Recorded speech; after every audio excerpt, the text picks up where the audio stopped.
will the world order collapse? From June 15th, J7 leaders will gather in France during a T-square, a fierce astrological configuration that occurs once every 18 years. The last time it was active was December 2007 and May 1889, and I'm going to show you what happened then, because that's exactly what tells us what to expect from the June summit. My name is Anastasia, I'm an astrologer, and we are getting started. By the way, if you'd like a personal astrological consultation, there is a link to my website in the description below. You can choose a reading and submit a request. Alright, let's get into it. It's easy to say things will go badly without backing it up. Astrology doesn't work that way. It's not fortune telling, it's working with cycles. The T-square of Uranus, Rahu and Ketu has produced specific events every single time. Terrorist attacks, military operations, political coups, martial law. See for yourself. December 2007 was the peak of the cycle. In Algeria, a double terrorist attack destroyed the UN headquarters.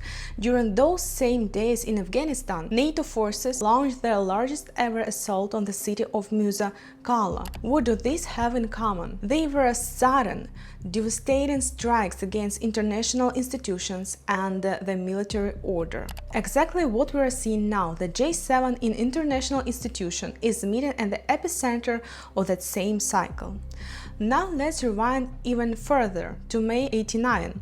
The same cycle. Look at what happens. In the US, President George H.W. Bush urgently deploys thousands of troops to Panama, the beginning of Operation Nimrod Dancer. At that very same moment, on the other side of the world, in Beijing, authorities declare martial law to forcibly crush the Tiananmen Square protest. And in Lebanon, an explosion kills the Supreme Mufti. Three completely different regions, but one playbook. The old order collapses within days, and now in June 2026 we are stepping into that same river. See the pattern? Martial law, the removal of leaders, and conflict breaking out where there was stability just the day before. These aren't random coincidences. This is the T-square at work. And it's right inside the T-square, June 15th-17th, that J7 leaders are trying to negotiate the future, but history says they won't be able to. J7 leaders will not walk away from this summit with signed agreements and handshakes. At least not willingly. Although, and I will break this down in the next video, one country will actually come out of this summit a winner. So, Uranus in this T-square tears apart agreements and disrupts order. Rahu and Ketu create a backdrop of fatality and destiny. Put bluntly, this is a configuration of terrorist attacks and sudden wars. One of the leaders may act unexpectedly. A domestic crisis may erupt in one of the member allied nations right before or during the summit. One of the leaders may act unexpectedly.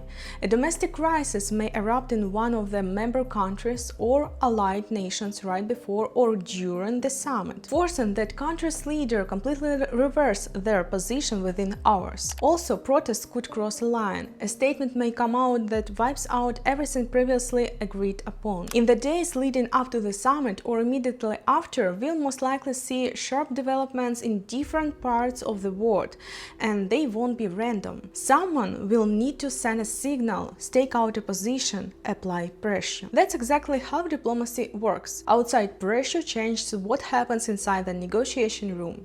And when the summit ends, the T-square isn't going anywhere. It stays active through June 26. The summit's real impact won't show up at the final communique. It will show up in the events that start unfolding immediately afterward. Those events will reveal what the leaders truly failed to agree on. This configuration points to outbreaks of conflict and terrorist attacks. Uranus is currently in Taurus, the sign that governs global finance, resources, and food. This Uranus is part of the T-square, which tells us that the conflicts and the flashpoint that comes out of the J7 will first and foremost be felt in the markets and in prices. We'll see sharp volatility, supply chains and commodity prices will take a hit. And we're not just talking about some goods. This could be critical resources, from food to energy. All trade agreements could be avoided with a single statement, and running parallel to all of this, from May through the entire summer, another configuration is active, the yacht, also known as the finger of God. In the summer of 2026, this yacht is formed by a set of planets historically linked to industrial disasters and natural anomalies, especially in August and early September. This summer, the window of risk is objectively wider than in a normal year. There will not be a peaceful summit, and that's not my opinion, that's what a configuration with a documented history is showing us. In the next video, I'll break down exactly what the US and other countries will get out of this summit, because each one has its own astrological picture for June, and there are some very specific things there. Subscribe so you don't miss the next video.